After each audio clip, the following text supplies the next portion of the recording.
that's what enraged me so much when we got into this was it was all old white guys who knew other white guys. Yeah. And I was like, this is not right. Other people need to know about this. Women need to know about this. People of color need to know about this. We need to get everybody in on this party because this is such a great opportunity. And so that's actually what got me over the hurdle of all my fears of starting a business was I was like, this is not right. We need to get this Mm-hmm. information out there.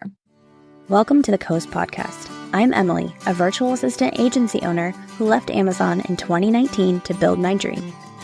And I'm Whitney, a freelance writer and communications consultant who never felt at home in a cube farm. We wanted to learn from people who paved their own ways like we did. So we created this podcast to talk to others who were brave enough to pick a different path. Creatives, entrepreneurs, people doing their careers and their lives their way. Join us as we make new friends, get inspired, and show you beautiful paths less traveled. Not every road leads to the coast, but the ones that do come with a great view.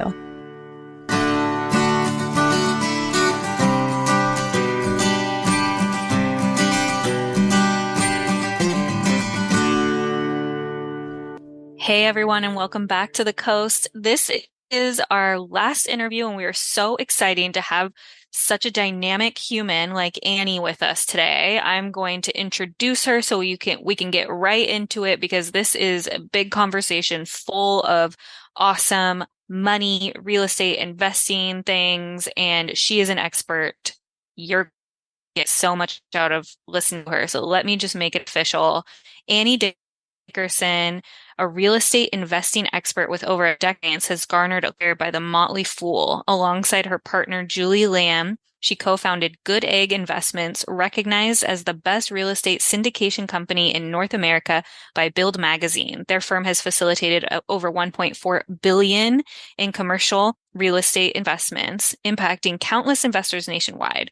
Annie and Julie are renowned authors, hosts of the Life and Money Show podcast, and architects of the esteemed Real Estate Accelerator Mentorship Program, guiding individuals in their raising private capital for their real estate ventures. I'm snapping to that because also that is something that has been a goal of Emily's and mine, like throughout this project and our partnership. So it's the perfect last interview for us. And we are so excited to talk to you.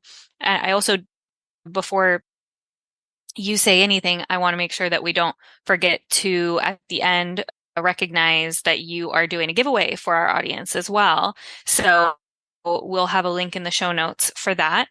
But welcome, Annie. Thank you so much. It's such an honor to be here with you both and your listeners. Yeah, you were somebody who our friend Kim, who is actually one of our most listened to podcast episodes. We've had her on twice now, but first episode was one of our most listened to, which we didn't necessarily anticipate. Really funny to see who really resonates with people, and of course Kim does. But yeah, she doesn't have like a big social media following, so we didn't know that she would be such a popular episode. And then she emailed us saying, you need to know Annie. So we're really excited to have you here. And Emily and I have talked a lot about like in our future relationship with each other. I know it's not totally the same, but we want to be like angel investors and do a lot with money, in women doing good with money in the world is so important. And I'd love for you to just tell us more about your company, your why, and how you're helping women become investors. And I know you're probably not just talking to women, but still. Yeah, I've put that in the field that I want to work exclusively with women. We currently Good. work with kind of 50-50 male female, as you can imagine. In the investment space, that's already pretty high ratio of female. But we set out to really help women and moms and families to create passive income and build wealth for their families. Because as you mentioned, when women learn how to do good with their money and how to take better control of their finances, it doesn't just impact them, and it doesn't even just impact their immediate families. It impacts the whole community because women love to teach, women love to help other women. And that's exactly what we've seen. And so we really started out, Julie and I, when our kids were tiny, I'm talking like I think my kids were 4 and 1. Hers were, I think, 1, 2, and 5, something like that. We met up. We had both discovered real estate investing as a great way to build wealth for our own families. We were doing something called house hacking, which is where you buy a rental property usually with 2 units. You live in one unit and you rent out the other, and it helps pay down the mortgage. So it's a smart way to get started investing in real estate. So we had both independently started house hacking, and then we came together and we had discovered that there were a lot of people we knew who wanted to invest in real estate but didn't want to do all of the work. And so as we each independently dug further, we discovered this thing called real estate syndications, which is what we focus on now. They're essentially these group investments. And rather than each individual busy mom, busy woman going and figuring out all the construction, all the rental lease agreements, all the nitty-gritty of how to invest in real estate, rather than having to do that, we give them the easy button so that they can invest together with us as a group. We do all the heavy lifting and they get to enjoy all the benefits of investing in real estate. And so even though our kids were tiny, we thought there's no better time to get this out into the world. And so that's when we started our company. This was about 2017, 2018. And we've been on a huge growth trajectory since. It comes with pros and cons, as you and your listeners know. Good, fast growth can be good, but there's also a lot of growing pains along the way. Let's just put it that way. So here we are about 7 years into our business, and we've had the opportunity to help a lot of different people across the country to invest in real estate. We've been able to grow our own wealth, and best of all, we've been able to spread the word around how this strategy works so that more people can access and be able to build wealth for themselves. I really love this idea of being able to invest in something that you're not having to actively manage and like having a shared Yes. approach to this, because I think it can feel really intimidating. My husband and I, you own a secondary property, Whitney, but my husband and I were also looking into it, and it's very daunting. Because if you have a mortgage already, to buy a secondary home, you're needing to put at least 20% cash down. And that's just intimidating right off the bat. So I think that this as a different option is a really interesting idea. Can you explain to me and the listeners, how does real estate syndication work and how is it different than traditionally buying your investment property? How is it different? Absolutely. Yeah. First, let me tell you a story I think really gets to the intimidation factor, because I walked into real estate investing not knowing what I was doing at all. I started out as a fourth grade teacher and then got into game design. This real estate thing was really something out of left field for me.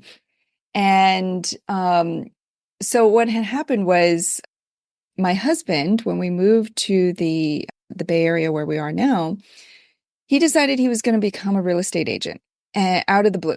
And I said, okay, all right, you go and get it out of your system. I'm sure you'll do fine. And then you can go back to tech when you're done with getting it out of your system. And he tried and he loved it. And a few years in, he asked me to help with his business. And so I said, oh, I hemmed and I hawed, and I was like, oh, okay, fine. I'll redo your website for you, because that was within my wheelhouse.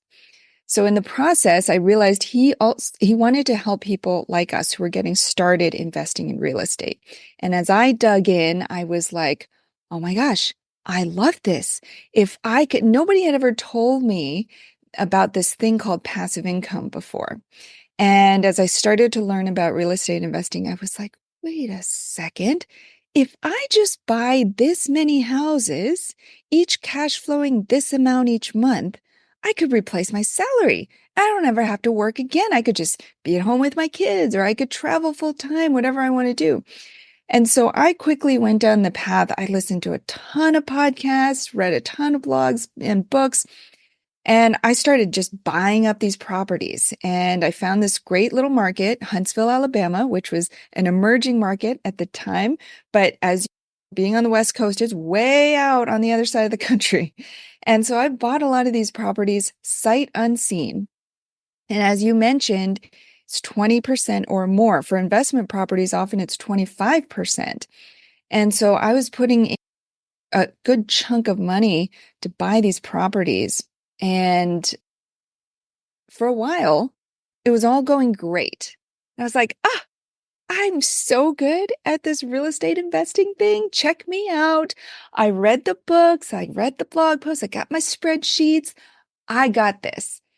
And it all went well until it didn't. Just like as an entrepreneur, just like in business, things go wrong and you don't ever see it coming.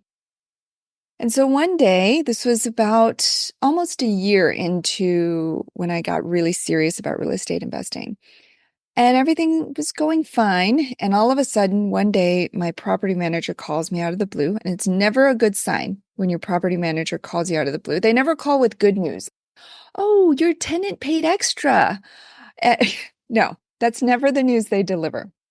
So I picked up the phone and she said, she's from the South. She goes, honey, I got some bad news. And I was like, oh no.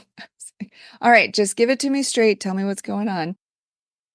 There was this one fourplex that we had bought. So there were 4 units in this one property. And one of the tenants in that property, she hadn't been paying from before I had even bought the property. So for months, we were trying to give her second chances, trying to work with her, and still nothing. So finally, we had decided to evict her. And the following day was when the sheriff was set to show up. And so the property manager called and she said, the good news is she left. And I said, that's something, right? She said, wait a second. The bad news is before she left, she stopped up all the sinks and the tubs in her unit and she left the water running and then she took off. Oh my And gosh, that's yeah. horrible. And by the time anybody knew what was happening, she had flooded not just her unit, but the unit next door and the unit next door to that. So 3 of the 4 units in this fourplex were completely flooded. And we had people living in those other units. So we had to pay for them to move to another place while those units were, this was Alabama in the summer. It These was are the hot. stories. It was These are the humid. stories Yes. that people are like, nope, I'm out. Yep. Exactly. Exactly. And it happened to me and I was beside myself. My kids were tiny. I didn't know what to do. I never faced something like this before. And I didn't even know, like because I was like, we have insurance. This is what insurance is for, right? And so I'm like, okay, so the insurance actually, they sent us a check and it was a good sized check. I think it was like something like $50,000 or $60,000 to cover all the damage and the displaced tenants. So I was like, great, I can take this and fix the thing up. But no, that's not how insurance works. So apparently, you have to foot the bill first to do all the renovations and repairs. And then once the insurance company comes out and does their inspection, then you get access to the money. So I was floored. All of a sudden, this thing dropped out of the sky. Now we had to come out of pocket for tens, 20, I don't even remember how much the repairs cost. It's thousands of dollars. And we had to foot the bill. We couldn't leave it like that. And it took several weeks for the thing even to dry out before we could repair the units. And so as I'm making my way through, I'm thinking exactly what you said. I'm like, I got in over my head. This is not for me. This is the dead end here. I thought I was going to be able to quit my job and replace my income through investing in real estate, but I can't be doing this. I can't have this drop out in my lap out of the blue every now and then. I can't do this. This with tiny kids. No. So I thought, okay, once I get through this, I'm just going to sell all my rental properties and I'm going to go a different route. I'm going to figure out a different way. Along the way, all this time, I'm still meeting up with friends and family, and it's all that I can talk about. They're like, "How you doing?" I'm like, "Oh my gosh, let me tell you about this thing."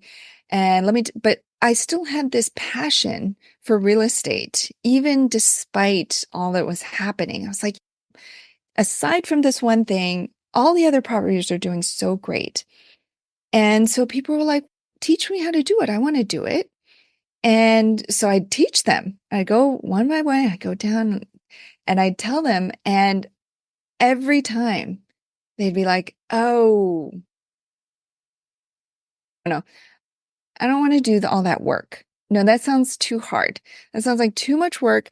I have this pile of money. I just want to put this pile of money into some real estate, but I don't want to do the work. Could you do the work for me? You're going through this thing. You're doing all right. I'll just invest my money with you. And at that time, I didn't know anything about what we do now. And I was like, ooh, I don't want to take your money. I don't do that sort of thing. These properties are pretty small. And I was like, good luck. I had enough of these conversations to where I never wanted to start a business, but I had all these conversations. I was like, wait, I know all these people with the same problem. And if I could just figure out how to solve this problem for them, I could help all these people. And so that's where this concept of real estate syndication came into my field. And I was like, wait a second, I could do this group thing? You mean that all these people could invest with me? I can do this work for them and they can just live their lives and not deal with all the hassles. Okay, I think I can handle that. And so back to your original question. So this was my motivation, right? Because I had gone through this horrible situation and I was like, I never want anybody to have to deal with this, especially anybody who doesn't want to really roll their sleeves up and deal with the muck of investing in real estate. I want people to be able to reap all the benefits that I've seen from real estate without having to do all this hard work. And so that's where real estate syndications comes in. So here's in a nutshell how real estate syndications work. So with a rental property, let's say you have $50,000 to invest. With a rental property, you go and you find the market you want to invest in, you find the specific property, then you sign all the paperwork, you put in your 50,000 or however much it is, and you own that property by yourself. That means that all the income comes to you, but all the expenses also come to you. Any maintenance, any repairs, any decisions, that's all on you. So there's two sides of the coin. Some people love doing that. And some people are like, I would not touch that with a 10-foot pole. So that's where syndications comes in. And how syndications are different is you have that same 50,000 and you put that in together with a group. So maybe you have 50,000, Whitney, you have 50,000, I have 50,000, somebody else has 100,000, and we pool it all together. And now, instead of let's say a single family home, it's too much to buy a small rental property. Now we're looking at something bigger, and often we're looking at an apartment community. So sometimes hundreds of units. Like you buy the whole community. We buy the whole thing. Interesting. Yeah. So we're pooling together millions of dollars of investor money, and now we're buying an apartment community together. And so you own a small piece of that whole apartment complex. And now what we're doing then is we're doing any renovations that are needed, and we're making all the decisions on the residents, on the leasing, on any evictions, all of that on your behalf. And so then you're getting the cash flow returns along the way. And then when we sell, usually in 5 to 7 years, then you get your money back plus a piece of the sales at the end. My grandfather has been doing this so what you're doing is probably very tech forward. And my grandfather has a guy here in the Seattle area that he is a very handshakey thing. So back in the day, this has existed, but it like the barrier to entry was huge because it's a bunch of old white guys including my That's exactly grandfather, right. Yep. shaking hands. And he even tried to, when Roz and I, maybe 10 years ago, when we moved over here, he's made a lot of money from this type of work and investing big piles of money in apartment buildings just with this guy. And when we were like, what's your minimum? Can we get in? It was just, they turned around and walked away. He wouldn't even Yeah. take a meeting with us.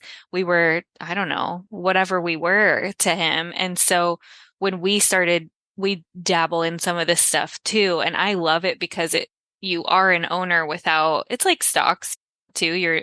I own this house, I own this company, I own this apartment building without being a full owner, without the full liability. You still get your dividends, which is exciting. That was going to be my question for you. But I remember before it became tech forward, it was like you really had to know the right Oh, hands to yeah. shake. They used to call And it a country club investment. And that's what enraged me so much when we got into this was it was all old white guys who knew other white guys. yeah. And I was like, this is not right. Other people need to know about this. Women need to know about this. People of color need to know about this. We need to get everybody in on this party because this is such a great opportunity. And so that's actually what got me over the hurdle of all my fears of starting a business was I was like, this is not right. We need to get this hmm information out there. And to help so many people. I have a question for you that's more conceptual. How the heck, it's not conceptual, but it's like, how the heck do you decide where to buy properties at? Because there's so many Yes. options. I go on Zillow all the time. So I've been very interested in buying, creating my own real estate empire is what I always call Yeah. it. Airbnb, whatever. We haven't done it, but I always look, I sort under 200,000, at least 3 bedrooms, whatever. And then it's like putting me in upstate New York. But I'm like, how Yeah. do I know if, how do you choose? How do you Yeah. know? Excellent question. And we do a lot of research and mine a lot of data on that. And here's the key things that we look for. Because we're often investing in apartment communities, it's a place where people live. And where do people want to live? They want to live where the jobs are. hmm So, Like first tech and hubs foremost, or yeah, we look for places with strong job growth and strong population growth and strong job diversity. So we don't want somewhere that's, for example, like Houston is known for its the oil industry, right? We want to make sure that a place that we invest in is not only in one single industry, but in a whole bunch of industries, and that they're seeing job growth across the spectrum because that tells us that a lot of industry is moving there. A lot of things are happening there. For example, Dallas, we've invested a lot in Dallas and the Carolinas over the last few years because a lot of companies have moved their headquarters to those areas, which means there's a lot of jobs moving to those areas. And so where jobs are, that's where people are going to move. And where people move, they're going to look for a place to live, often in those nearby apartments. and we And wouldn't so, want to invest in Houston oil because if the oil industry were to suddenly really tank, then people would lose jobs and then that would your housing. Okay, I see. Got it. yeah, so you want to make sure that wherever you're investing has that diversity across multiple industries. And Houston actually has come a long way since. I use it because people know it traditionally for oil, but Houston has actually grown and diversified a lot across different industries now. But yeah, so you're looking for job growth, population growth, job diversity. And then beyond that, you're also looking for a landlord friendly state, which is why we don't invest in California where we live. Because California is notoriously not a landlord friendly state, whereas, let's say, Texas Washington and a is lot not of the either, Southeast. right? No, no, I don't. A lot of the West Coast and the Pacific Northwest, but actually, Arizona is, we do invest in Arizona. And so There's pockets here and there, but it's just another thing that we look for, just because if it's not a landlord friendly state or the taxes are very high, then it just increases the risk for us and our investors. And especially because we're helping women and moms and families to invest, we want to be very cognizant of the level of risk that we're putting them in. And that means too that going back to your lady in Alabama, she was on to you. Mm. Someone tipped her Mhm. off, right? And then she got spiteful and was like, I'm gonna go out on Yeah, with an guns a-blazing. yeah, dang. But yeah, that's an important point about the landlord friendly thing because you can't kick people out in Washington. Yeah, So I want to be investing in places where you right? can I don't kick, even think you can make someone leave a hotel room in Washington. wow. Yeah, Yeah. I think yeah. Question for you. Real estate syndication, is it mostly, or do you mostly focus on long-term rentals, right? People are living there and not short-term rentals, not Airbnb. Or There's does, actually Yeah, so there's actually syndication for all kinds of properties. We've found our sliver of what works for us, which is mostly long-term apartments and hotels. We actually invest in hotels as well. But there are syndications for short-term rentals. There are syndications for shopping malls. There are syndications for industrial warehouses. There's all sorts of syndications. It's just an avenue for you to invest in these larger commercial properties. I've heard too that Yeah. dentist offices are some of the best investments because they are Mhm. there forever. And Oh. Papa, the one who invested with this guy in Bellevue, Mhm. that's what he was. And he did do that. And the people who own the building that I'm sitting in, they're both doctors. They bought their building, and these people are long-term tenants, so they're a safe bet. And they have to sign longer leases typically too. So even in this building, all the tenants, for the most part, sign 5-year leases, which gives you a lot of protection. And Yeah. that's cool. Can I go on your website and filter by the type of investment I want to do or type of property? Or I'm signing up. How are you communicating with me and telling me what I can buy and what's the user Yeah. experience? Yeah. So typically we're I guess you would call us a boutique real estate investment firm. We're very focused on our group of investors and what they want and what they're looking for. And so we're not buying like dozens of properties at a time. Usually we only have one, maybe two properties that we currently have under contract. And so actually, as of this recording, we recently, within the last month, we closed on a 250 unit apartment community in North Carolina. So that was our latest acquisition. And we're looking for our next acquisition, actually. So we're looking at hotels and apartments. So currently, if you were to go and sign up, there wouldn't actively be anything that you could immediately invest in, which I think actually as an investor is a good thing. Because what you don't want to do is go and sign up with somebody and immediately put in 10, 20, $50,000 with them, because you want to take your time to educate yourself and to learn what this is all about, learn the risks and the opportunities, figure out if it's right for you. Take your time to, even if you've done real estate syndication investments before, you may not have done one with us. So take time to get to know us and who we are and our story and what we believe, our values, and make sure they align with yours.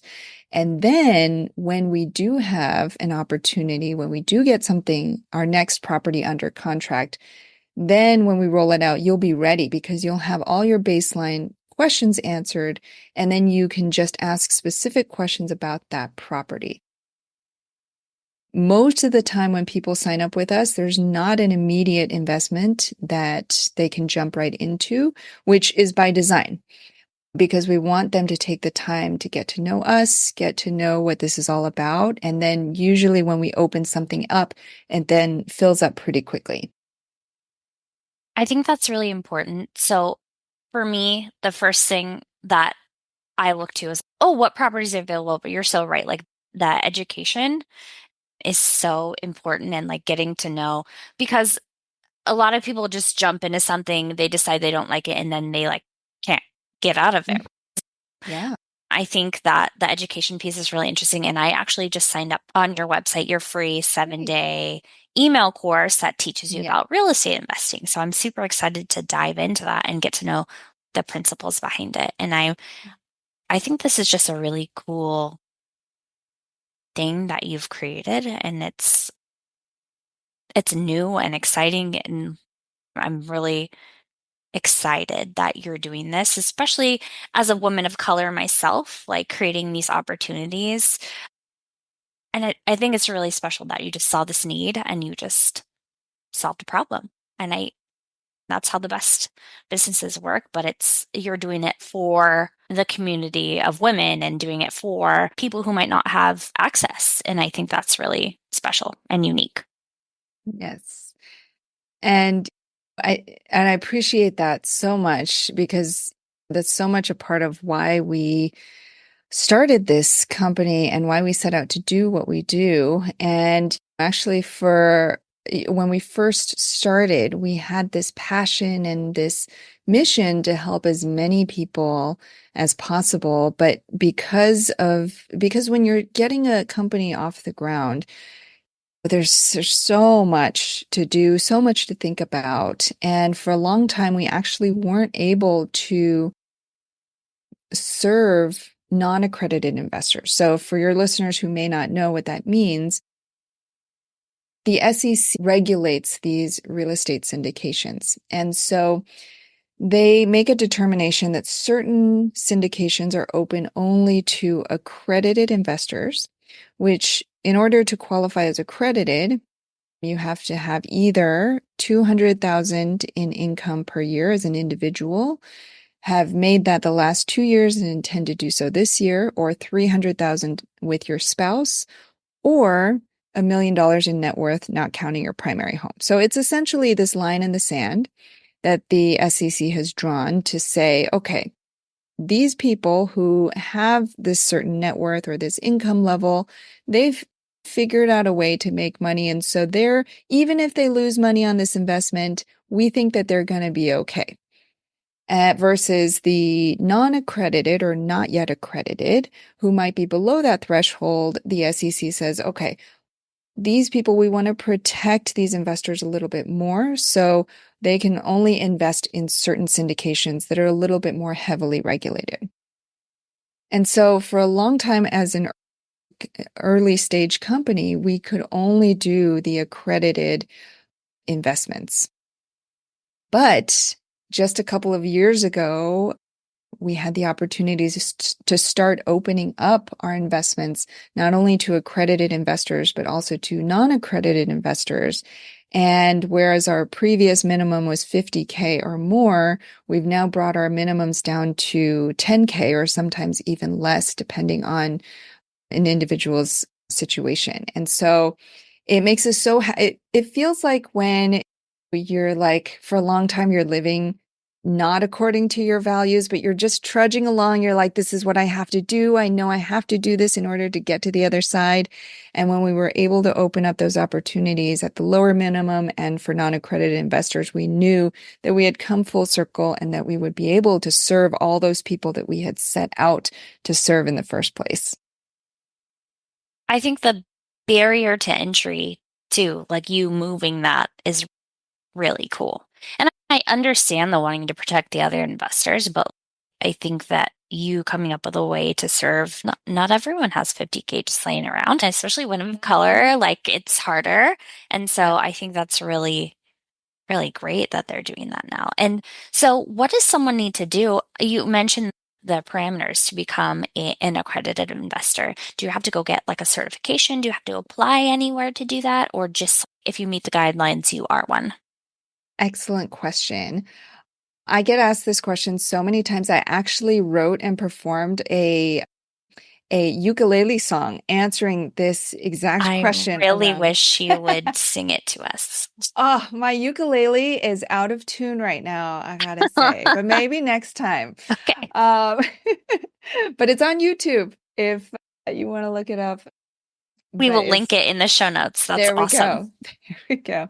But no, you don't need any certification to be considered accredited. What will happen is if you decide that you want to invest in a certain offering that we have, and let's say it's only open to accredited investors, then you would have to then quote prove that you meet those minimums by either submitting a letter from your accountant or your attorney, or you could submit your tax returns.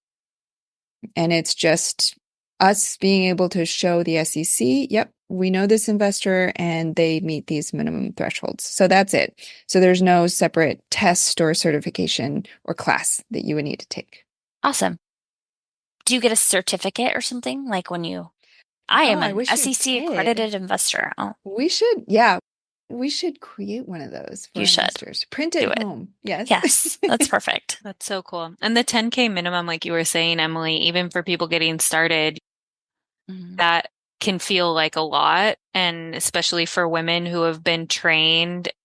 I think I mentioned to you, Annie, about my money club before, where we had a whole meeting talking about women and hoarding and how we are so conditioned to be the ones, like men are out there spending and trained to spend and trained to find relationships and invest, and for money to not be scary. And for women, it's almost the complete opposite conversation. Not as much now, and the way I'm raising my daughter is different, but even just the cultural messaging that I consumed and absorbed without knowing is like cutting the coupons, which I still love a coupon, but that can't be my whole life. The hoarding, even Emily's so good at it, like the giving away of money and the karmic part of that too, which Annie is woo, like we are. Kim's doing business readings for I her. love the room.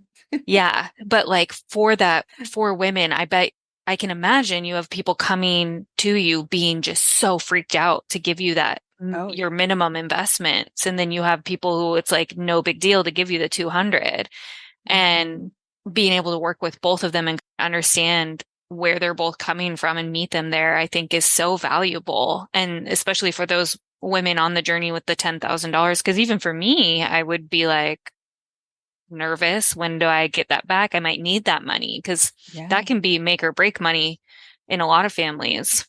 Yeah. And that's where the education comes in. And that's really from the very beginning, we've always said we're an education company first, and we happen to be in real estate because we really wanted to spread this information as much as possible. And we really think it's an investment. It's an investment in yourself when you take the time to learn how all of this works. And whether you then invest with us or other companies, then you can take that knowledge with you.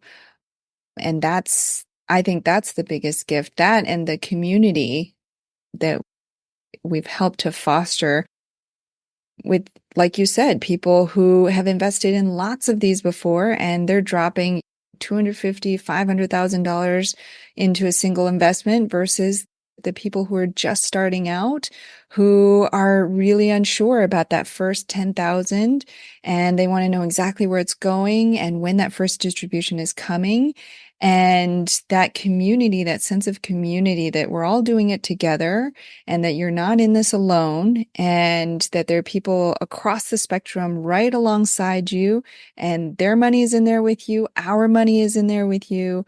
And it just creates, especially for women, this sense of safety, security, and belonging, I think, as well. How often do people get their returns with you? Is it monthly? What does that look like? Quarterly? Usually quarterly for most of our investments. For some, it's monthly, but mostly it's quarterly. I love that. It's also interesting. Yeah. Like It is, isn't it? That's what I felt when I first got into this, was it's such a fascinating thing. And Emily, I know you're into you were talking about the Airbnbs, and as part of investing in Airbnbs, you have to have an eye for the design and the renovations and what a space could be. And that's actually one thing that I really loved about what we do is often when we have the opportunity, we'll invest in what are called value add properties. And these are properties that need a little love, that maybe haven't been renovated in, let's say, 10, 15, 20 years, where the kitchens are dated and the flooring might be peeling apart and the pool furniture has seen better days. And so we see that opportunity, especially if we're investing in a market with good job growth, lots of people moving in, the demand is going up, and we see these units that have seen better days. Then we have the opportunity to come in and we then slowly start to renovate those units. And we never kick anybody out because, as you can imagine, with a 200 unit apartment building, there's usually, let's say, 10 to 20 units that are already vacant when you're buying it. And Right. so we start with those and we make those really nice. And then as people's leases come due, then we offer to have them move into one of the newer, nicer units for a little bit of a rent bump. And usually they are so excited to see the newer units. They're like, oh my gosh, I would love to live here. And so they move down the hall or they move a few floors over and they get this nice unit. And then their vacated unit becomes the next one that we renovate. And so it's this domino effect. And we keep going through the community until 2 to 3 years in, most of the units have been renovated. And now we have almost a brand new property. And now that property is worth significantly more because unlike a residential property, a single family home, let's say, on a commercial scale, the way that an apartment community is valuated is based on the amount of money that it can generate. So if each of these 200 apartments can now generate even $10 more than before, that then adds a huge amount to the overall value of that apartment building. And so that's where our investors get to make a healthy chunk on the back end when we sell. So cool. I thank you so much for spending time with us and like sharing your knowledge. This is such a great conversation, and I'm sure not a lot of people have heard about this, and a lot have, but a lot haven't. And so I'm excited for you to That's right. share this Yeah. message. Yeah, not in a coffee chat Right. capacity. Yeah. There's tons that they could consume. My last question, you had mentioned when you sell, do you always sell or could I expect as an investor, I would imagine that you have a lot of investors who have the expectation that you will sell and that they'll get a big chunk at the end because that's how it worked for Papa and his country club deal. But and always does. And I think some of them they would hold on to, they would always be surprised. I remember my like Papa and my uncles being like, ooh, Ed called and we're getting paid and it's been Right. 10 years or whatever. Yeah. Do you have a formula, a strategy, or do you could you keep a property forever and people just get dividends? Or is there the expectation that we will sell and you will get paid this big chunk within X amount of time? That's an excellent question. And the answer is we could hold on to it for a longer term if that's what our investors wanted. So we're actually at a point where we're sussing that out amongst our investor community now to see if there's a good group or a percentage of them who would want something like that. To date, the reason we've sold mostly within 5 to 7 years is because of the velocity of money. And so I mentioned when we do the renovations, that bumps up the value of the property, and then we can sell and unlock that equity, essentially. Yeah. And then you take that, now you're not, let's say you started with 50,000, now 5 years later, you've got, let's say 75,000 or maybe 80,000. Now you then invest 80,000 into the next property and it becomes this snowball effect. Whereas if you held a property for a long time, you'd get those cash flow distributions along the way, but you wouldn't get that big chunk. So it's a different type of investing. There's certainly different types of investors who would want one over the other. And so there are syndications out there who do the longer term or the forever hold. We just haven't done that yet, but it's not something that's off the table. We're definitely looking into that. That's so cool. Yeah, I love it. And at the level you're at, are they all like 1031s then? No, Or so a lot of so a 1031 for any listeners who might not know is an opportunity to exchange from one property to another property of a like kind without having to pay the taxes. So it's a great tax shelter. So we have successfully done some 1031s in the past where we've sold an apartment building and then we've exchanged into another one.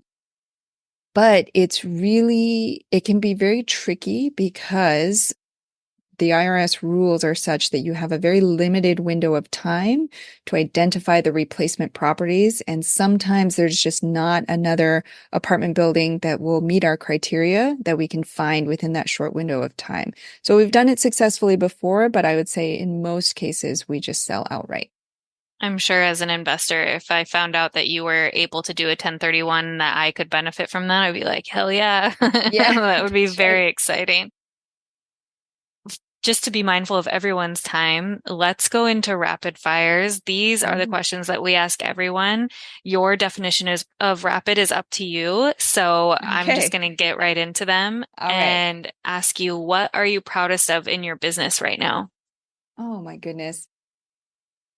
Actually, as of today, we're recording this. We just officially made it to the Inc. 5000 fastest growing companies in America list. Wow. And That's so huge.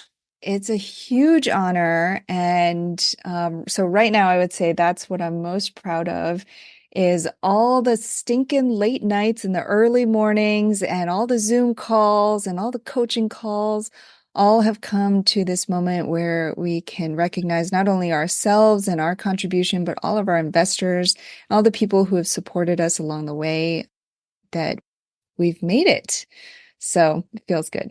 Amazing. Snaps to that. And I'm so glad that we got to be the ones to hear it.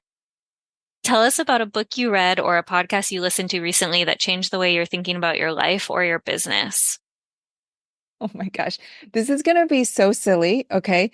This is not a business book by any means. Okay. I used to be one of those people who was like, I don't have time for fiction. I don't have time for fantasy or romance or any of those things. Okay. I am like strictly nonfiction. I'm a self-help girl. I read all the business books. I read 60 plus books last year, almost all of them nonfiction. Recently, within the last, I think, 4 months or so, I started to read fantasy books. And the first one I really got into was Fourth Wing. It's like dragon and romance and fantasy and all this thing. And I just could not put it down. And it started to bring out these emotions in me and help me process a lot that I didn't realize that fiction could do. And so that's what I would say. Actually, Fourth Wing, it opened my eyes to that there's this whole other world of stories and learning through story that I dismissed for a long time because I was too serious as a serious business person. And so now I'm having a little more fun with it. Is that the one that's like super fat that I see Yeah, it's a everyone big with? book. Okay, It's a big yeah. book. People are It's talking great. about it It's like everywhere. yellow with black. Yes. Yeah. I've Hmm. heard of it. I heard it was really good. And fantasy and romance are the biggest categories, but they try to pretend that they're not on the internet. I was learning this recently because women are the biggest readers and that's what we like. And why would we trust what Hmm. women like? So Right. the fact that you exist and you're tapping even more into your investors and what they're consuming, which is awesome. What would your last meal be? Oh, oh man, how big would the table be? Uh, Exactly. That's what I said for mine too. oh my I have a hook goodness. table. I think it hook table.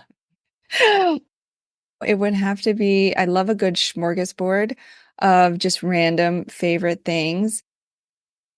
I will say my husband's and my favorite thing to do is at night when the kids go to bed, we make ourselves a cheese plate And over the year, this has become our ritual over the years. We did this one time where we went to Whole Foods and just the two of us, and we walked every single aisle and we looked for things that looked interesting that we had never tried before.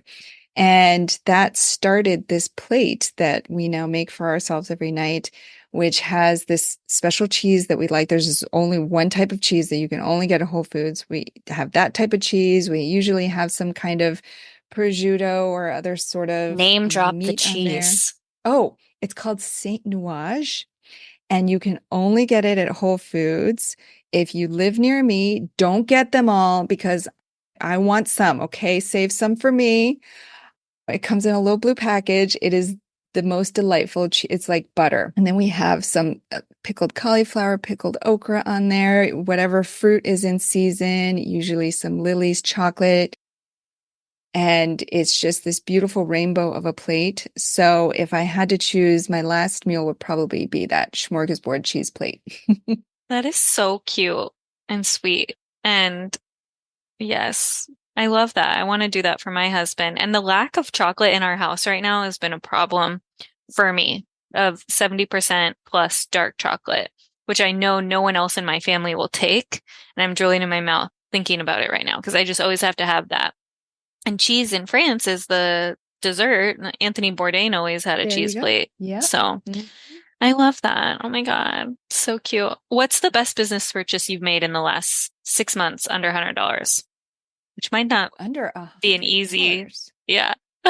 Ooh, under $100. I would say it was the dinner that we had when we have a new director of investor relations who joined our team about 4 or 5 months ago now. And she came to San Francisco, and my business partner, Julie, was in town also. And so the three of us sat down for dinner, and it was just there. We used to do these big team retreats. We took our team to Hawaii and Vegas and Phoenix and all these great places. And there's just nothing like it when you can sit down person to person because we're all remote. And so when we get that chance to sit down and really just go beyond the small talk that you get in Zoom, but really talk about life and vision and dreams, it's just, there's nothing like it. So that's probably the best investment that we made. Yeah. And probably over $100, especially in San Francisco. That's true. That's true. But the rules Fair. are yours with these questions. Because I can't even get lunch under $100. Emily and I will go out to lunch and I'm like, dang. Mm-hmm. That's why we need to put our 10K plus with you so that I can afford our $100 lunches. There you go. You get your cash flow distribution. You just go out to lunch and then you're like, gotta wait till next quarter now. Which is not ideal business investing advice, but you still got to enjoy the fruits of your labor, as it were. 100%. What's lighting you up lately? All the woo. Oh my gosh, all the woo. I did this quantum manifestation workshop recently that was like, oh my gosh, it was amazing. And I decided I was going to try to manifest a free cup of coffee at this Capital One cafe in downtown San Francisco, where Julie and I typically meet when she's in town. And I thought the next time I'm in Capital One Cafe, I'm going to get a free cup of coffee. And I did this manifestation thing. And then you're supposed to let it go. I didn't let it go because we went in and I was like, today's the day. I'm going to get that cup of coffee. I'm like looking around. Who's going to give me that cup or a pastry, something, anybody winking at people? Nothing. And then we left and I was like, oh, that didn't work. And I'm like, forget it. I'm never going to get that free cup of coffee, whatever. And then we happened to go back the next week. Actually, it was with Kim to do our business reading. And wouldn't you know it, in the middle of the business reading, we're sitting downstairs in the thing. So not on the main floor. You have to go downstairs. We're sitting under the stairs. It's dark. We're in this corner. And the guy who works there, he came downstairs to find us. And he had not a cup of coffee. He had 3 gift bags for us. And he was like, you all are so sweet when you come in. I just wanted to give you some of this swag. And it had a travel mug in it. It had a pet bowl, water bowl in it. It had a wireless speaker in it, notebooks, pens. I was like, whoa, I was totally floored. I was like, all I wanted was a free cup of coffee, and I got so much more. And so I'm all all of the woo, the quantum, all of that way out there stuff. That's what's lighting me up. Whitney always says like this or something better. And I was just gonna say that. Yeah. That was a this or something better moment. Because the universe always knows. Yeah. And then they fuck with you a little bit, which is very frustrating for me. I'm playing with it, some things right now too, and I'm like, let go of it. It's really hard for me. Like one thing with related to money where I was like, I had the hit of invest like $5 a week in things that call to you. Then I went to this event and they had a spin the wheel thing and I didn't have any cash with me and it said suggested donation $5. So I was like, all right, this was like the same day. I was like, here's my opportunity. Here's because I even thought to myself, I don't know what I'm gonna choose first. And then it was presented to me. And so I went home and I was like, okay, I'm going to challenge myself. It said $5, I'm going to do $100. And I did it from my business too. And I was like, ooh, this is stressful for me, but I have to do it. And I haven't totally let it go yet to let karma do its thing. And that's not like I will do this to get my $10,000 to give to Annie because I 10x my things, even though that would only be $1,000 regardless.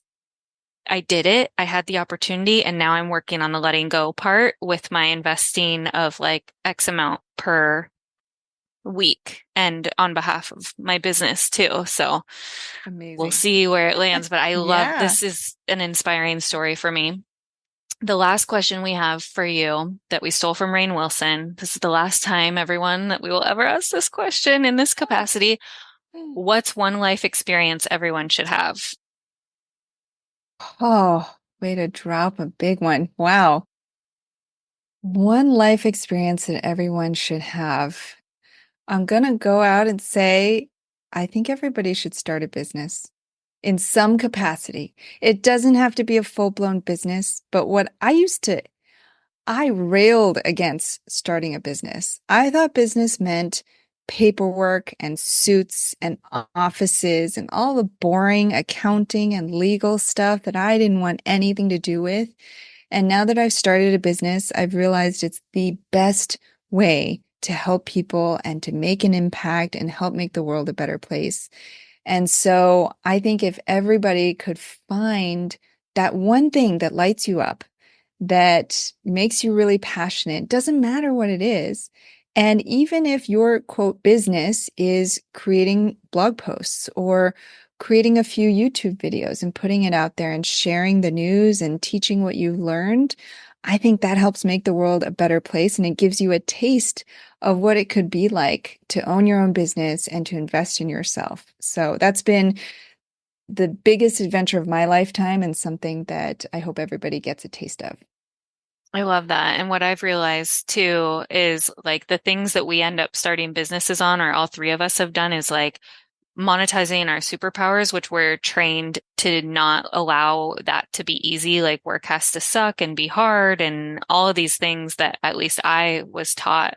And I always want to shake people like I'm Billy Madison of when our nanny said, I can't take your money. This is so easy for me when I paid her a little extra. I was like, girl, it gets to be easy. It gets to be fun. You get to make money off of things that feel awesome and easy for you. And when people kept offering you money for something that might not have been easy, but you had more experience and understanding and ease around, then you got to start that business around it. Same with Emily. I'm like, dang, she can just delegate the shit out of anything. And I could stand to learn from her and pay her to teach me how to delegate. So same with me with blog posts. I didn't know people couldn't write because I was like, you have to write. And then I was like, oh, well, you pay me to do it. So I love that answer. I love having you. I love that you are our last hurrah. Thank you, Annie. Where can people find you? Absolutely. First, I want to say it's such an honor to help you close out this chapter of this podcast. I know something really exciting is ahead, so I will wait with bated breath, like all of your listeners, to see what's next. But for anybody who wants to follow up with us and learn more, the best place to go is our website. It's goodaginvestments.com. There you'll find the free 7-day course that Emily mentioned. You can sign up for our Good Ag Investor Club, and you can find a whole bunch more resources there. I guess we'll say for the last time, thanks everyone for joining us on this episode of The Coast. We'll see you when we see ya. Bye. Bye.